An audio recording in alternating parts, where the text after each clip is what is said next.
Fala DS, seja muito bem-vindo, muito bem-vinda de volta ao canal da comunidade Data Science. Eu sou o Bruno Piatto, eu sou biólogo e sou aluno aqui da comunidade e talvez você já me conheça da temporada passada do DS Fame. Na temporada passada a gente fez vários vídeos mostrando desde questões sobre área de dados, sobre carreira, sobre comportamento, mostrando questões sobre ambientes de desenvolvimento, ambientes virtuais, falamos sobre Python, falamos sobre SQL, Excel, e agora a gente está de volta na segunda temporada do DS Fame para a gente criar aqui junto com vocês pequenos cursos que a gente está chamando de nanocursos sobre diferentes ferramentas, diferentes abordagens e diferentes análises dentro do mundo de dados, beleza? Esse curso que eu estou montando para vocês, ele é especialmente sobre uma ferramenta dentro do Python chamada Streamlit.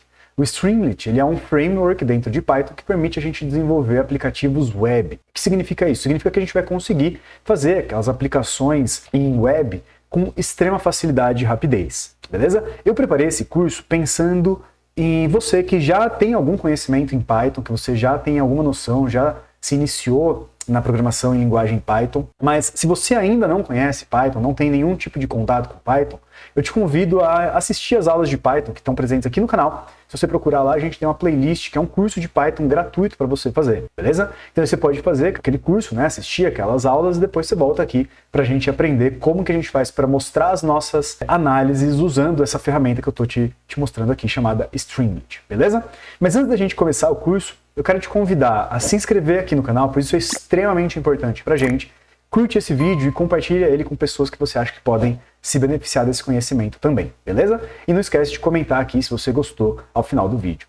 Bom, bora pro vídeo. Legal! O curso que eu desenvolvi aqui para vocês, ele é um curso para a gente desenvolver um dashboard, ou seja, um painel gerencial para a gente poder compartilhar as análises e insights que a gente teve com elas com uma ferramenta dentro do Python chamada Streamlit. O Streamlit é uma biblioteca que permite a gente criar aplicações web com extrema facilidade e rapidez. Então esse vai ser o nosso curso aqui, utilizando o Streamlit para construir dashboards. Eu separei esse curso em 5 ciclos de aprendizado. Nosso primeiro ciclo, que eu estou chamando aqui de ciclo 0, ele vai ser o ciclo de introdução, onde eu vou te mostrar qual é a nossa ideia, qual é o nosso problema de negócio e o que é o Streamlit que a gente vai usar para resolver esse problema. Beleza? Depois desse ciclo de introdução, eu vou te mostrar as perguntas, vou te apresentar as perguntas de negócios que a gente vai abordar, porque aqui na comunidade a gente sempre aprende através de projetos práticos e reais. Então a gente vai necessariamente pegar os dados, trabalhar os dados, fazer análises, e aí a gente vai construir os nossos dashboards a partir de dados reais, como se fosse uma empresa, como se fossem as perguntas e requerimentos de um gerente mesmo, beleza? Então aqui no ciclo 1 a gente vai responder essas perguntas. No ciclo 2 a gente vai desenvolver o dashboard propriamente dito. Então aqui a gente faz as análises e responde as perguntas e depois a gente traz isso para dentro de um dashboard. Beleza? Depois a gente vai implementar isso em nuvem, usando o próprio serviço de nuvem do Streamlit. No ciclo 4 a gente vai explorar outros elementos que a gente não utilizou anteriormente nos outros ciclos do Streamlit, para que vocês tenham um plantel de ferramentas ainda maior. E por fim eu vou propor alguns exercícios para vocês de fim de ciclo, beleza? Então, o ciclo 1 eu separei em 2 aulas, em que eu vou apresentar o problema de negócios e planejar a solução. Na segunda aula eu vou dar uma introdução geral de como ele funciona, para que ele serve. No ciclo 1, propriamente dito, a gente vai responder as perguntas de negócio. E aí eu já vou te dar um spoiler aqui. O conjunto de dados que a gente vai utilizar vai ser o conjunto de dados sobre as estatísticas dos jogadores da NBA, a Liga de Basquete norte-americana, da temporada passada, temporada de 2022-2023. Eu peguei um conjunto de dados que fosse mais lúdico e que tivesse essa interface maior com a nossa vida cotidiana para tentar deixar ele ainda mais interessante, beleza? Então, vocês vão ver que eu separei as perguntas de negócios aqui em 3 grandes visões. A visão de times, a visão de posições e a visão de jogadores. E você já vai entender por que eu fiz isso. No ciclo 2, a gente vai pegar as análises que a gente realizou em cada uma dessas visões e vai trazer para dentro do Streamlit. Então a gente vai pegar as análises que a gente fez lá na visão times e vai construir um dashboard da visão times. A gente vai pegar as análises que a gente fez lá na visão de posições, construir um dashboard de posições e assim por diante, beleza? Finalizado o ciclo 2, a gente vai para o ciclo 3, em que a gente vai implementar essas visões, esses dashboards na nuvem. A gente vai levar tudo isso para a nuvem. Mas para que a gente possa levar tudo isso na nuvem, a gente vai fazer uma página inicial, um local em que a gente possa indexar essas 3 visões, a partir do qual a gente vai fazer o nosso aplicativo web, beleza? Super legal. No ciclo 4, por fim, a gente vai explorar outros elementos diferentes que a gente não tem utilizado ainda, tá? E isso porque o Streamlit ele dispõe de muitos e muitos elementos, componentes e widgets que a gente pode usar dentro dos nossos aplicativos. Então, como a gente não vai usar todos, nem de longe a gente vai usar todos, eu quero mostrar mais alguns aqui que a gente não vai ter utilizado nos ciclos anteriores. E por fim, eu vou propor aqui alguns exercícios para que vocês realizem, para que vocês levem essas análises adiante, para que vocês façam novas visões, para que vocês façam novas demonstrações de dados lá no Streamlit. E na aula seguinte, eu volto fazendo a resolução de exercícios. Então, eu fiz uma previsão aqui, um planejamento para que o nosso curso dure 12 aulas, algo em torno de 3 meses, aí, uma aula por semana. Mas pode ser que no decorrer do curso eu precise splitar, eu precise dividir algumas aulas em duas, em parte 1 e parte 2, algumas análises mais longas, por exemplo, tá? Mas aí a gente vai reorganizando isso no decorrer do curso e combinando essas modificações durante o desenvolvimento dele, beleza? Deixa eu retrair tudo aqui para que a gente possa, de fato, começar a nossa primeira aula, nossa aula 1 aqui dentro do nosso ciclo 0 de introdução, em que eu vou te apresentar o problema de negócio. Então, eu dividi essa aula em alguns tópicos. O primeiro deles que eu quero te mostrar é o problema de negócios propriamente dito. E eu criei aqui uma narrativa para que a gente possa entender o nosso problema de negócios. Beleza? Vamos ler juntos aqui. A ideia é, o gerente geral de uma agência de notícias de esportes deseja ter uma visão geral, genérica, de um campeonato, de como foi o campeonato de 2022-2023 da NBA, em termos de times, posições e jogadores. E aí você já começa a entender por que eu fiz essas 3 visões. Porque o gerente está interessado em ver como foram os times, como foram as posições e como foram os jogadores durante essa temporada. Beleza? E você, o analista de dados dessa agência, foi requisitado a fornecer visões e insights sobre esses 3 aspectos da liga. Ele te fornece com um conjunto de dados contendo as principais estatísticas individuais dos jogadores durante a temporada. E gostaria que você trouxesse alguns insights. Sobre os times, ele tem interesse em saber aspectos ofensivos, como os times, quais são os times com mais pontos, com mais rebotes ofensivos, com mais assistências. E ele gostaria também de aspectos defensivos, como o número de rebotes defensivos, roubos de bolas e bloqueios de modo geral, de modo que ele possa comparar esses times. Mas além disso, ele também gostaria de ter uma visão de cada um desses aspectos para cada time. Portanto, uma forma de filtragem vai ser importante para a gente. Então a gente vai precisar criar uma visão geral de como estão os times e a gente vai precisar criar uma forma de filtragem também. Além disso, ele gostaria de obter um comparativo entre posições, em termos ofensivos e defensivos, ressaltando as características de cada posição. Se possível, ele gostaria também de poder filtrar por time e enxergar essas condições dentro de cada time. Então ele quer ter uma visão geral de como estão as posições dentro da liga, então as posições de ala, de pivô, de armador, tá? E a gente vai ter que traduzir isso para inglês, mas a gente vai fazer isso juntos. E ele quer ver como essas posições estão dentro de cada time. Então como cada time utiliza, por exemplo, cada uma dessas posições. Quais são as características de cada uma dessas posições dentro de cada time. E assim a gente pode ter uma ideia melhor de como que estão os times também. E por fim, sobre os jogadores individualmente, ele gostaria de saber quais têm os melhores índices ofensivos e defensivos. E ele gostaria de poder filtrar por time e por posição para poder comparar. Então a gente vai ter que fazer uma visão geral dos jogadores e disponibilizar para o gestor aqui formas de filtragem dos dados, tanto por time quanto por posição.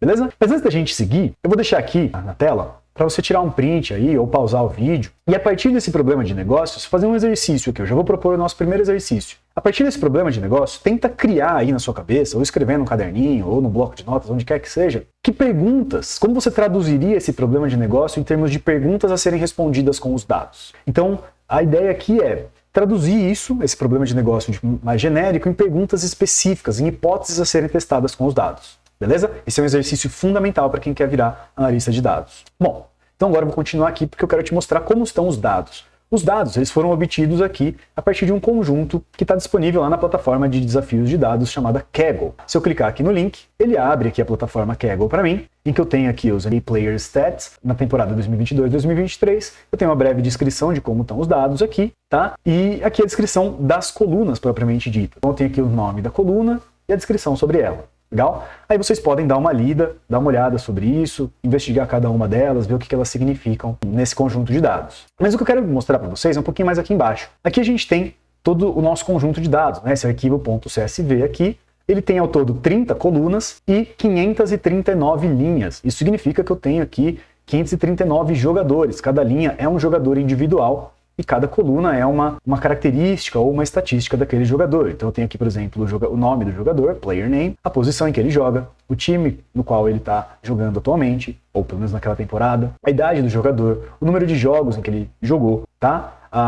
O número de vitórias, o número de derrotas. Lembrando que esses dois valores aqui somados, eles devem ser iguais a esse número aqui. Então, se eu somar esses dois aqui, eles devem ser igual a esse daqui, porque afinal o número de vitórias e derrotas é igual ao número de jogos que aquele jogador participou. Enfim, aqui estão os nossos dados, tá? Então faz o download aí, eu já vou fazer o download aqui, deixar ele baixando, pronto, ele já fez o download para mim, tá? Eu quero continuar planejando a nossa solução agora. Bom, então uma vez que a gente entendeu mais ou menos como estão os dados, a gente pode planejar a nossa solução. Considerando que os nossos dados têm 539 linhas e 30 colunas somente, a gente podia muito bem usar o Excel para resolver esse problema, né? Já que o Excel ele permite que a gente faça gráficos, que a gente faça análises, que a gente calcule algumas estatísticas. Eu poderia muito bem utilizar o Excel aqui. Mas eu não quero usar o Excel, eu quero usar uma outra ferramenta. A gente podia usar o Power BI, o Tableau, o Google Looker Studio, por exemplo, que são ferramentas ótimas para a gente criar visualizações, para a gente criar painéis gerenciais, fazer essas filtragens, e elas funcionariam muito bem também, mas eu também não quero usá-las. Eu quero aqui usar com vocês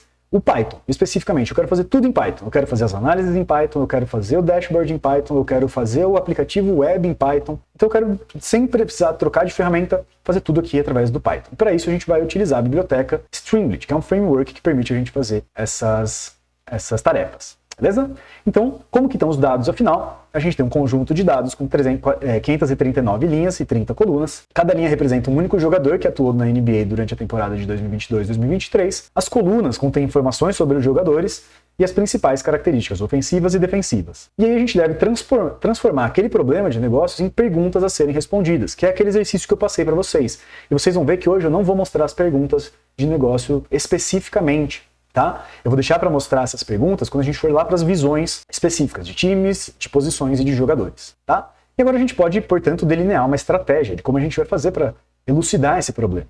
Então a gente vai responder as perguntas usando o Python e o Jupyter Notebook, tá? Então eu vou desenvolver todas as minhas análises usando o Jupyter Notebook e então, só então, a gente vai levar essas análises, esses resultados das análises para dentro do Streamlit, beleza? E aí a gente monta o dashboard que será apresentado. Então, a parte de análise eu vou realizar dentro do Jupyter Notebook, o produto final vai ser um dashboard que eu vou construir usando o Streamlit e eu vou entregá-lo disponibilizando através de nuvem, um serviço de nuvem que o próprio Streamlit, junto com o GitHub, permitem a gente utilizar. Beleza? Então já está planejada a nossa resolução aqui, a gente já tem o escopo mais ou menos fechado do nosso projeto. E agora o que a gente precisa fazer, uma vez que a gente já decidiu o que fazer e como a gente vai abordar isso, a gente precisa ajustar o nosso ambiente de trabalho, tá? Então, para isso, a gente precisa primeiro definir uma IDE, que no meu caso eu vou utilizar o VS Code, porque eu acho uma IDE extremamente leve, fácil de utilizar, robusta, extremamente poderosa com as extensões. Se você ainda não conhece o VS Code, aqui no canal já tem um vídeo que eu fiz também apresentando o VS Code para vocês e mostrando quais são as principais extensões que eu utilizo. Dá uma olhadinha lá, tá? Além disso, a gente vai precisar criar a estrutura de pastas, a gente vai precisar instalar a versão do Python que a gente vai utilizar e a gente precisa criar um ambiente virtual que a gente vai usar no nosso projeto, tá? Para que aí, então, a gente possa instalar as bibliotecas. Esses dois passos aqui de instalar a versão do Python que a gente vai utilizar e criar um ambiente virtual, eu também tenho tutoriais aqui no nosso canal, beleza? Eu já mostrei para vocês como que a gente faz um ambiente virtual usando uma ferramenta chamada PyEnv, como a gente instala a versão do Python que a gente quer e aí como que a gente faz para instalar as bibliotecas dentro do PyEnv, beleza? As bibliotecas que a gente vai usar em início são o IPyKernel, que permite que a gente utilize o kernel do IPython dentro do VS Code, o NBFormat, que formata o notebook dentro do VS Code também, o Pandas, e o Plotly para a gente fazer as nossas análises. Então vamos fazer isso rapidinho e aí a gente vai para finalizar a aula aqui. Então, abri aqui o meu VS Code. Como eu estou no VS Code, eu consigo fazer uma série de coisas aqui direto dentro dele. Para isso, eu vou abrir o meu terminal dentro do próprio VS Code. Eu estou usando o Linux aqui, mas você pode usar o Windows tranquilamente, tá? A primeira coisa que eu quero fazer é, eu quero ver aqui onde eu estou, tá? Em que diretório eu estou. Bom, eu estou no meu diretório padrão do meu usuário, /home/Bruno. Então eu vou fazer o seguinte, eu vou trocar para dentro de um diretório chamado repos, que é o diretório em que eu guardo todos os repositórios de projetos em que eu estou trabalhando, tá? Ele está vazio nesse momento. Vou limpar aqui e o que eu vou fazer é, vou criar um diretório através de mkdir chamado aulas ds streamlit, para a gente criar um diretório novo onde a gente vai alocar o nosso projeto. Eu vou dar um enter aqui e ele está lá criado, aulas dsfm streamlit. Então eu vou mudar lá para dentro dele, beleza? Então eu estou aqui dentro dele agora, ele está vazio, não tem nada lá dentro. E eu vou criar aqui dois novos diretórios. Um diretório chamado data, onde eu vou guardar os meus dados. Então vamos fazer isso, mkdir data, está lá, então está criado o data. que vai ser uma pasta onde eu vou guardar os meus dados, e eu vou também criar um diretório chamado Notebooks, que é onde eu vou guardar os meus notebooks, e ele está lá já salvo ali dentro, beleza? Vou dar um clear aqui, e agora o que a gente precisa fazer é trazer o download, né, que a gente acabou de fazer. Eu vou voltar lá para minha pasta home. Aqui dentro eu tenho a minha pasta downloads, que é onde está o arquivo .zip, que está os dados que a gente acabou de baixar lá do Kaggle. Tá? Então o que eu vou fazer vai ser voltar lá para meu repos, cd.repos, estou em downloads, eu preciso voltar aqui para fora, cd aula stringlet data, beleza? Eu vou levar lá para dentro, então eu vou fazer um mv, a minha barra home, download, escrever download, beleza? E o archive, e eu vou movimentar esse arquivo para aqui onde eu estou. Movimentei, então agora eu posso olhar, pronto. Agora aqui dentro da minha pasta de data da aulas DSFame Stringlet, eu tenho o meu arquivo zip, beleza? Depois a gente dezipa ele, não tem problema, vou dar um clear aqui. E outra coisa que eu vou fazer é, vou sair da minha pasta data e vou entrar na minha pasta notebooks, que está vazia. Aqui dentro da minha pasta notebooks, eu vou criar um arquivo chamado notebooks, .ipynb, um notebook novo, tá? Então, tá lá ele criado. Se eu fechar o meu terminal, eu for aqui em, vamos ver, Open Folder, eu vou abrir em repos, aula DSFame, vou abrir aqui, pronto, ele está aqui na minha lateral. Então eu tenho a pasta data com o meu arquivo, que eu baixei, o arquivo zip, depois a gente dezipa ele, não tem problema.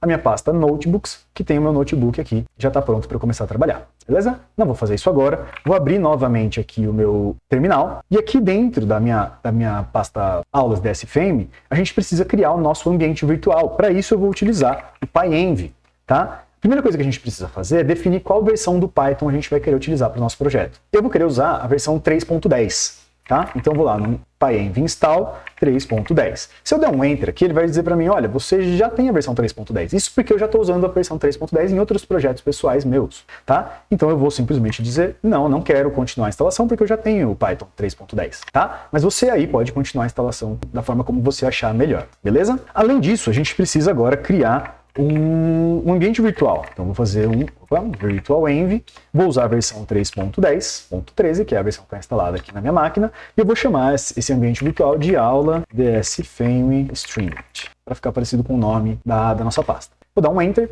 e com isso eu vou criar o meu ambiente virtual. Ele demora alguns segundinhos, vou limpar aqui, a gente pode ver que ele está criado usando o comando versions. Então ele está aqui, a aula DSFame Stringlet está criado aqui, mas ele ainda não está ativo. Como que eu sei isso? Pelo meu asterisco aqui. O asterisco continua marcando a versão 3.10, que é a versão que está dominando aqui no meu computador, no meu sistema, a versão global. Para que ele passe a ser ativo dentro dessa pasta, para que a gente possa automatizar a ativação do ambiente virtual. Quando a gente abre essa pasta, eu posso usar o comando pyenv local e aula, escrevi errado, aula DSFame string. E aí você já pode ver que ele já mudou aqui. Se eu usar novamente o pyenv, ele não mudou porque eu não ativei, pyenv activate aula, agora sim.